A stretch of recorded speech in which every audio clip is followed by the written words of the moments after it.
कहा यह भी जाता है कि जब भगवान श्री कृष्ण ने अपने शरीर का त्याग किया तो उनका शरीर 5 तत्वों में मिल गया, मगर उनका जो हृदय था वह जिंदा आदमी की तरह धड़क रहा था और वो जिंदा था। और कहते हैं कि आज भी वह सुरक्षित है और जगन्नाथ की काठ की मूर्ति के अंदर है और वह जिंदा आदमी की तरह आज भी धड़कता है। मंदिर के अंदर घना अंधेरा रहता है, पुजारी की आंखों में पट्टी बंधी होती है और हाथ में दस्ताने होती हैं।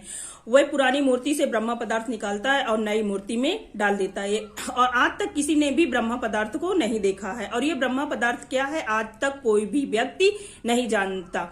हजारों साल से यही परंपरा चली आ रही है कि पुरानी मूर्ति से नई मूर्ति में ट्रांसफर किया जाता है। कहा यह भी जाता है कि यह एक अलौकिक पदार्थ है जिसके छूने मात्र से इंसान के जिस्म के चिथड़े उड़ जाएंगे।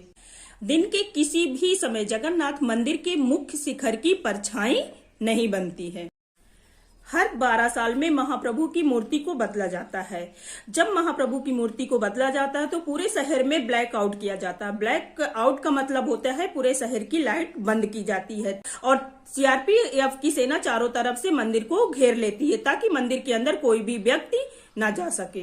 भगवान जगन्नाथ के मंदिर के ऊपर 45 मंजिला ऊपर झंडा होता है जो हर रोज बदला जाता है और मानता यह है कि अगर झंडा एक भी दिन न बदला गया तो ये 18 सालों के लिए बंद हो जाएगा। इसी तरह भगवान जगन्नाथ के मंदिर के शिखर के ऊपर सुदर्शन चक्र है जो चारों दिशाओं से देखने पर ऐसा लगता है कि वो आपकी ही तरफ देख रहा है। आपने ज्यादातर देखा होगा कि मंदिर की शिखर पर पक्षी बैठे होंगे या तो वहां उड़ते होंगे, मगर जगन्नाथ का एक ऐसा मंदिर है कि वहां से पक्षी नहीं गुजरता है और जगन्नाथ के मंदिर का झंडा हमेशा हवा की उल्टी दिशा में लहराता है।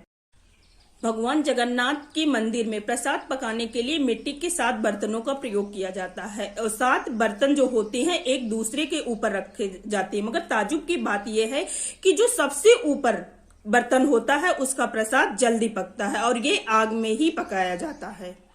जैसे ही हम जगन्नाथ मंदिर के अंदर अपना पहला कदम रखते हैं तो मंदिर के अंदर समुद्र की लहरों की आवाज नहीं सुनाई देती, मगर आश्चर्य में डाल देने वाली बात यह है कि जैसे ही हम अपना पहला कदम बाहर की ओर रखते हैं तो लहरों की आवाज सुनाई देती है। मगर आज तक कोई भी पुजारी ये नहीं बता पाया कि जगन्नाथ की मूर्ति में ऐसा क्या है। वही कुछ पुजारियों का कहना है कि जब हमने उसे हाथ में लिया तो वो खरगोश की तरह उछल रहा था और हमारे आंखों में पट्टी बंधी थी, हाथ में दस्ताने थे, तो सिर्फ हम महसूस ही कर पाए। भगवान जगन्नाथ की प्रतिमाएं या अन्य प्रतिमाएं उसी साल बदली जाती हैं जब साल में आषाढ़ के 2 महीने होते हैं। कभी कभी होता है कि 14 साल में एक बार ही बदली जाती हैं और इस मौके को नवक्लेवर कहते हैं। भगवान जगन्नाथ के मंदिर में हर दिन बनने वाला प्रसाद भक्तों के लिए कभी कम नहीं पड़ता, मगर हैरान करने वाली बात यह है कि जैसे ही मंदिर के दरवाजे बंद होते हैं वैसे ही सारा प्रसाद खत्म हो जाता है। आपने ज्यादातर देखा होगा कि मंदिर की शिखर पर पक्षी बैठे होंगे या तो वहां उड़ते होंगे, मगर जगन्नाथ का एक ऐसा मंदिर है कि वहां से पक्षी नहीं गुजरता है और जगन्नाथ के मंदिर का झंडा हमेशा हवा की उल्टी दिशा में लहराता है। और भी न जाने कितनी आश्चर्यचकित चीजें हैं इस मंदिर में। अगर आप इसके अलावा और कुछ भी जानते हैं तो आप कमेंट करके बताइए और मिलते हैं अगले वीडियो में।